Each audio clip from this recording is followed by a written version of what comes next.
소망이 새롭게 피어나는 따스한 봄날입니다. 하나님의 말씀 안에서 마음의 평안과 기쁨이 가득한 하루 보내시기를 바랍니다. 안녕하세요. 5월 12일 화요일 매일 말씀 묵상 시작하겠습니다. 오늘 함께 보실 말씀은 고린도전서 1장 30절에서 31절까지의 말씀입니다.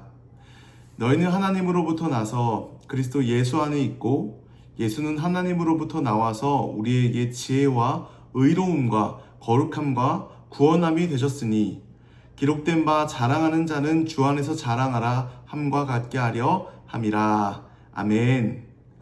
고린도전서는 사도 바울이 고린도 교회에 보낸 편지입니다. 고린도 교회는 은혜가 풍성한 교회였습니다. 바울은 1장에서 그들에 대해서 이렇게 말합니다. 너희가 그리스도 안에서 모든 말과 지식에 풍성해졌다. 예수님을 통해서 하나님을 알고 복음을 전하며 살아갈 그 많은 영적인 은혜와 능력이 그들에게 주어졌다라는 것입니다. 그리고 또 6절에 그리스도의 증거가 너희 안에 견고하게 되었다. 그리고 7절에 모든 은사에 부족함이 없다라고 합니다. 그러니까 복음이 그들 마음에 분명히 자리 잡고 흔들리지 않는 믿음이 되었다라는 것이고요. 영적인 은혜와 재능들이 그들에게 충분히 주어졌다라는 뜻입니다. 그러니까 많은 은혜를 경험한 공동체였다라는 거죠. 근데 그런 교회에도 여러 가지 문제들이 있었습니다. 10절에 보니까 분쟁이 있었다라는 걸 알 수가 있습니다. 의견이 나뉘고 서로 편을 나누며 하나 되지 못하고 있었습니다. 비교하며 서로 우위를 차지하려고 했던 것 같습니다. 그래서 18절부터 바울은 십자가를 이야기하죠. 유대인은 표적을 구하고 헬라인은 지혜를 찾으나 우리 그리스도를 믿는 그 은혜를 경험한 우리에게는 십자가가 진짜 하나님의 능력이요 하나님의 지혜라는 것이죠. 우리는 그걸 믿는 자들이다 라는 겁니다. 그러니까 왜 분쟁하는 이들에게 십자가를 이야기하는 걸까요? 그러니까 편가르기 하고 서로 우위를 차지하려는 그 모습은 유대인과 헬라인과 같이 헛된 것을 구하는 것이다 라는 거죠. 왜죠? 교회는 그리스도의 죽음, 그 희생 위에 세워졌기 때문입니다. 주님의 몸된 교회로 유기적으로 연결된 그 교회를 파괴시키고 나누려고 하고 서로가 서로에게 선을 긋는다면 그건 십자가에 대해서 어리석고 미련하다라고 말하는 것과 같다라는 거죠. 주님께서 죽으심으로 나눠진 것을 하나 되게 하셨는데 그분이 희생하셔서 그것을 하나 되게 하셨는데 그걸 나누려 한다면 십자가를 거스르는 일이다라는 겁니다. 세상은 십자가를 미련하다라고 말합니다. 왜 하나님의 아들이 왜 굳이 죽으셔야 했는가? 라고 물을 수 있죠. 그걸 믿는다니 어리석다라고 말할 수 있습니다. 아니 하나님의 아들이면 오히려 초월적인 능력으로 모두를 굴복시켜야 되는 거 아닌가? 왜 처참히 죽으셔야만 했나? 이해할 수 없다라고 말할 수도 있습니다. 하지만 하나님의 나라는 그렇게 임하는 것이 아니죠. 주님의 희생 위에 세워진 나라입니다. 사랑으로 용납하고 하나님의 뜻을 세우는 것이 그 나라의 특징입니다. 주님이 십자가에 달리시고 부활하시고 승천하셨다가 또 곧 재림하신다라는 것. 누군가의 눈에는 비효율적으로 보일 수 있겠으나 이것이 주님의 방식이요, 주님의 지혜요, 가장 선한 계획이다라는 겁니다. 때로 우리도 누군가를 용납하고 편가르지 않고 또 서로 존중하고 이해하려는 삶이 매우 힘들게 느껴질 때가 있습니다. 마음에 안 들면 멀어지고 내 주장대로 밀어붙이는 게 훨씬 더 쉽고 빨라 보일 때가 있습니다. 상대방의 이야기를 들어주고 기다려주고 이해하고 애쓰고 관계를 지켜내려는 일은 참 에너지가 많이 들죠. 어느 때까지 이렇게 해야 되나 라는 생각이 들 수도 있습니다. 그래서 사랑하는 것보다 누군가를 판단하는 것이 더 쉽고 이해하려는 것보다 잠시 안 보고 단절하는 게 더 쉬워 보입니다. 그리고 품는 것보다 야, 너는 너고 나는 나다 라고 딱 돌아서는 게 훨씬 더 편한 것 같이 보입니다. 그렇다고 해서 언제나 편한 길만 선택하는 것이 가장 지혜로운 것이 아니죠. 하나님의 나라의 방식은 그렇지 않습니다. 하나님의 나라는 주님의 희생을 본받아서 희생하는 이들을 통해서 임하는 줄 믿습니다. 내 안에 깊고 깊은 죄라는 그 뿌리를 깨닫고 회개하는 이들을 통해서 하나님의 나라는 임하게 됩니다.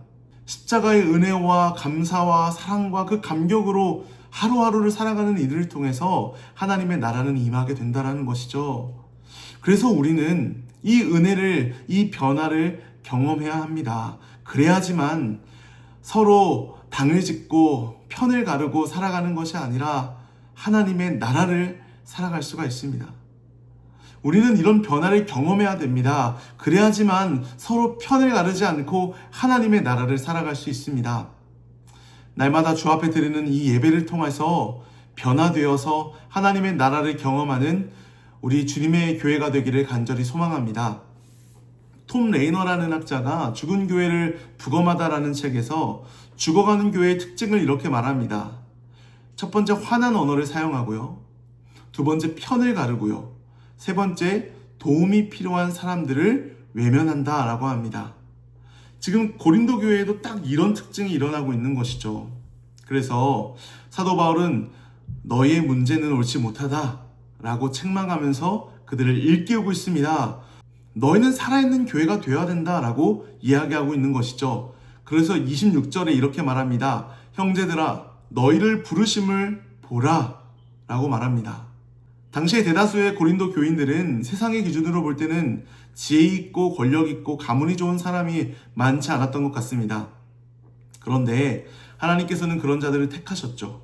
왜일까요? 세상 기준으로 자랑할 만한 사람들을 부끄럽게 하시기 위함이죠. 우리가 말하는 세상은 끊임없는 기준을 만듭니다. 지식이 많으면 인정받고 돈이 많으면 가치 있다라고 말하고 외모가 뛰어나면 주목을 받고요. 능력이 있으면 높아집니다. 그러니까 사람들은 자꾸 가지고 있는 것으로 자신을 증명하려고 하죠. 하지만 하나님은 말씀하십니다. 너희 가진 것으로 너희 가치가 결정되는 것이 아니다. 하나님은 누구도 세상적 기준에 빗대어 자기를 자랑하지 못하게 하려는 것이죠. 오히려 하나님의 은혜를 자랑하게 하려고 하는 것입니다. 여러분, 세상의 기준으로 봤을 때에도 가진 게 많은 그리스도인들도 있을 수 있습니다. 하지만 우리의 내면을 들여다본다면 가치 있다 말하기에는 부끄러운 모습들도 많지 않나요? 내가 자랑하고자 하는 것 이면에 편법과 부정이 있을 수도 있고, 많은 인기와 명예가 있어도 깊은 외로움과 불안함과 우울함이 있을 수 있습니다. 내 노력과 열심으로 얻은 결과라고 자랑하지만 오히려 그렇지 못한 이들을 깔보고 우위에 서려는 교만함이 그 안에 있을 수 있죠. 자랑하려고 하는 것들 안에는 자랑하기 부끄러운 것들도 참 많다라는 것입니다. 바울은 고린도 교회 성도들을 일깨우고 있습니다. 편가르기 하며 서로 자랑하지만 내가 더 가치 있다라고 말하지만 너의 자신을 직시하라는 겁니다. 우리 안에 진짜 자랑할 만한 게 있느냐라는 것이죠. 30절 말씀을 보면 개역개정에는 반영이 되지 않았지만 원문에는 그러나 라는 접속사가 있습니다. 그러니까 이런 거죠. 여러분, 우리에게 다른 것 자랑할 게 없습니다. 그런데 우리는 예수 그리스도 안에 있게 되었습니다. 예수님은 하나님으로부터 오는 우리의 지혜와 의와 거룩함과 구속이 되셨습니다. 라는 거죠. 이게 무슨 말인가요? 우리에게 자랑할 것은 예수 그리스도밖에 없다라는 것입니다. 우리 안에 자랑할 게 어디 있나? 우리의 지혜요, 의요, 거룩함이요, 구속하신 주님만 자랑하라는 것입니다. 그래서 마지막으로 31절에 바울은 이렇게 선언하고 있죠. 자랑하는 자는 주 안에서 자랑하라. 아멘. 사랑하는 성도 여러분, 우리가 주 안에서 주님을 자랑하길 원합니다. 그게 나 자신을 자랑하는 데서 벗어날 수 있는 유일한 방법인 줄 믿습니다. 우리 안에 있는 그 분열을 막을 수 있는 유일한 길입니다. 주님을 자랑하시길 바랍니다. 이런 나를 택하시고 구원하신 주님, 그 은혜를 자랑하시길 바랍니다. 세상적으로 자랑할 게 많으신가요? 그것조차 주님의 은혜로 주님 앞에 자랑하시길 바랍니다. 돈도, 외모도, 지식도, 능력도, 명예도 주님, 내가 잘나서 얻은 것이 아니라 하나님의 은혜로 나에게 맡겨주셨습니다. 감사합니다. 이것으로 나를 드러내는 것이 아니라 이것으로 누군가를 섬기게 하여 주세요. 세상적으로 부족해 보이는 것들 속에서도요, 주님을 자랑할 수 있습니다. 하나님, 저는 가난합니다. 정말 많은 결핍이 있습니다. 누구에게도 차마 말할 수 없는 내 안의 연약함들이 있습니다. 하지만 주님, 우리는 주님으로 전부를 가진 자들입니다. 저것 없고 이것 없어도 우리는 주님을 가진 존재입니다. 세상을 다 가진 자라도 부러울 게 없습니다. 우리는 주님 안에 있는 자들입니다. 라고 고백할 수 있다는 것이죠. 그리스도 안에서 그리스도를 자랑하시길 바랍니다. 그것이 우리를 편가르지 않게 하고 우리를 정말로 자랑스럽게 하고 주님 안에서 하나님의 나라를 누리는 유일한 길인 줄 믿습니다. 그렇게 오늘도 주님을 자랑하며 주님 안에 거하는 저와 여러분 되시기를 간절히 소망합니다. 기도하겠습니다. 사랑의 하나님, 주님을 자랑하길 원합니다. 주님만이 나의 소망이시고 나의 의로움이시고 나의 거룩이시고 나의 구원자이십니다. 주님, 내 안에 자꾸만 나를 자랑하고 또한 가진 것으로 가치 있다라고 여기며 편을 가르고 또한 이기적으로 생각할 때가 참 많습니다. 주님 안에서 나를 바라보고 주님 안에서 우리 공동체를 바라보고 주님 안에서 모든 맺고 있는 관계를 바라볼 수 있도록 도와주시옵소서. 주님을 바라보며 낮아지게 하시고 용납하게 하시고 오직 주님만을 자랑하는 우리 모두가 되게 도와주시옵소서. 그래서 화평케 하는 하나님의 놀라운 능력이 우리 공동체 안에 임하게 하여 주시옵소서. 감사드리며 예수님의 이름으로 기도합니다. 아멘. 화요일 기도 제목 놓고 함께 기도하겠습니다. 담임 목사 외 교역자들의 가정과 사역을 위해 기도해 주시길 바랍니다. 소명감과 사명감으로 말씀을 준비하고 맡겨진 사역을 잘 감당하도록 가정과 자녀들을 지켜주시기를 기도해 주시기 바랍니다.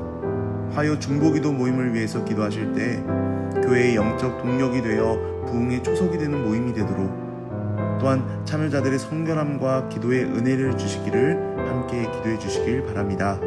새 성전 리모델링과 현 건물 매각이 하나님의 계획 안에서 순적히 이루어지며 이 일에 온 성도가 기도로 한마음이 되도록 기도해 주시고 IT에서 사역하시는 박동환 선교사님, 우즈벡에서 사역하시는 강세르게이 성교사님, 카자흐스탄에서 사역하시는 김선종 성교사님을 위해서 그 모든 성교사역 가운데 하나님께서 크신 은혜로 함께 해달라고 함께 기도하시겠습니다.